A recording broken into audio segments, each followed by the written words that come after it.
તો સુરતમાં વરસાદમાં ફસાયેલા વિદ્યાર્થીઓ અને લોકોનું રેસ્ક્યુ કરવામાં આવ્યું। ચોક બજાર પોલીસે રેસ્ક્યુ માટે ટ્રેક્ટરની મદદ લીધી હતી।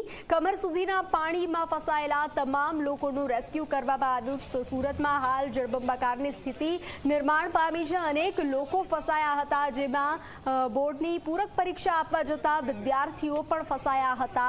તો અનેક વિદ્યાર્થીઓનું રેસ્ક્યુ કરવામાં આવ્યું। સુરતમાં વરસાદમાં ફસાયેલા વિદ્યાર્થીઓનું રેસ્ક્યુ કરવામાં આવ્યું। ચોક બજારના દ્રશ્યો છે, જ્યાં પોલીસે રેસ્ક્યુ માટે ટ્રેક્ટરની મદદ લીધી હતી। કમર સુધીના પાણી ભરાયા છે। સુરતમાં જળબંબાકારની સ્થિતિ સર્જાઈ છે। તો કમર સુધીના પાણીમાં ફસાયેલા તમામ લોકોનું રેસ્ક્યુ કરવામાં આવી રહ્યું છે।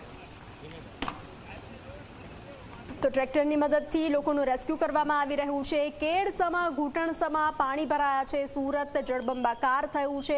8 કલાકમાં 9 ઇંચ વરસાદે સુરતની સુરત બગાડી છે। તો લોકો ફસાયા હતા, વિદ્યાર્થીઓ ફસાયા હતા, જેઓનું રેસ્ક્યુ કરવામાં આવ્યું છે।